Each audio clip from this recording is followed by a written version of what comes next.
गरीब किसान और जादुई बीज। एक प्रेरणादायक कथा बहुत समय पहले की बात है। एक छोटे से गांव में रामू नाम का एक गरीब किसान रहता था। वह बहुत मेहनती और ईमानदार था, लेकिन उसकी किस्मत हमेशा उसके खिलाफ रहती। उसके पास थोड़ी सी ज़मीन थी जिस पर वह खेती करता, लेकिन मौसम की मार और बंजर मिट्टी के कारण फसलें अच्छी नहीं होती थीं। उसकी पत्नी गौरी हमेशा बीमार रहती थी और उसके दो छोटे बच्चे भूख से रोते रहते। रामू ने कई बार अमीर जमींदारों से कर्ज लिया, लेकिन खराब फसल के कारण वह कर्ज चुका नहीं पाया।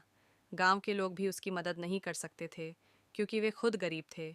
धीरे धीरे उसकी ज़मीन भी गिरवी रखने की नौबत आ गई। वह बहुत दुखी था और सोचता था कि उसकी मेहनत का फल उसे क्यों नहीं मिलता। साधु से भेंट एक दिन, जब रामू अपने खेत में सूखी मिट्टी को निराशा से देख रहा था, तभी एक वृद्ध साधु वहां आए। साधु की आंखों में अजीब सी चमक थी और उनका चेहरा बहुत शांतिपूर्ण था। उन्होंने रामू को देखा और पूछा, बेटा, तुम इतने उदास क्यों हो? रामू ने रोते हुए अपनी सारी परेशानियां उस साधु को बता दी। उसने कहा, बाबा, मैं मेहनत करता हूँ, लेकिन मेरे खेत में कुछ नहीं उगता। मेरे बच्चे भूखे रहते हैं और अब मेरी ज़मीन भी छिनने वाली है। मैं क्या करूं? साधु मुस्कुराए और अपनी झोली से एक छोटा सा बीज निकाला। उन्होंने कहा, बेटा, यह कोई साधारण बीज नहीं है। इसे अपने खेत में बो दो, लेकिन याद रखना, जब तक यह फल न दे तब तक इसे लोभ से मत तोड़ना। रामू को यह अजीब लगा, लेकिन वह इतनी बुरी स्थिति में था कि उसे कोई भी उम्मीद की किरण अच्छी लगी। उसने साधु के पैर छूकर बीज ले लिया और अपने खेत में जाकर उसे बो दिया। जादुई बीज की चमत्कारी वृद्धि अगले ही दिन रामू ने देखा कि जहां उसने बीज बोया था, वहां एक छोटा पौधा उग आया था। यह देखकर वह बहुत खुश हुआ। उसने उस पौधे की देखभाल करने का निश्चय किया। हर दिन वह पौधे को पानी देता, उसकी जड़ों की मिट्टी ठीक करता और उसे हर प्रकार से सुरक्षित रखता। कुछ ही हफ्तों में वह पौधा एक घना और हरा भरा पेड़ बन गया।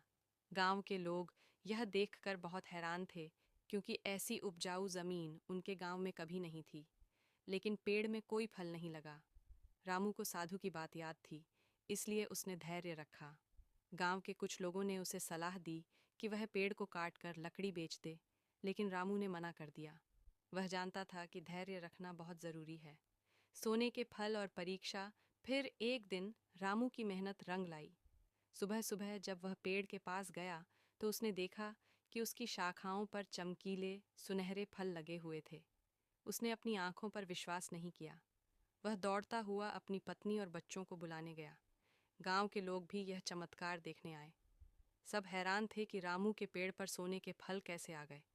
रामू को याद था कि साधु ने कहा था कि वह लालच न करे और फल को तब तक न तोड़े जब तक वे खुद गिर न जाएं। कुछ लोग उसे उकसाने लगे, रामू, इतना इंतजार मत कर, फल तोड़कर बेच दे, फिर तेरा जीवन बदल जाएगा। लेकिन रामू ने उनकी बात नहीं मानी। उसने धैर्य रखा और इंतजार किया। कुछ दिनों बाद जैसे ही फल पूरी तरह पक गए, वे अपने आप पेड़ से गिरने लगे। जब रामू ने उन्हें उठाया, तो वे असली सोने के थे। समृद्धि और गांव की भलाई। अब रामू की गरीबी हमेशा के लिए दूर हो गई। उसने उन सोने के फलों से सबसे पहले अपना कर्ज चुकाया। फिर उसने अपनी पत्नी का अच्छे डॉक्टर से इलाज करवाया।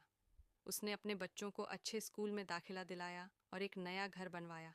लेकिन सबसे खास बात यह थी कि रामू ने गांव के गरीब लोगों की भी मदद की। उसने अपने गांव में एक कुआं खुदवाया, जिससे सबको साफ पानी मिल सके। उसने गांव में एक स्कूल भी खुलवाया, ताकि गरीब बच्चों को शिक्षा मिल सके।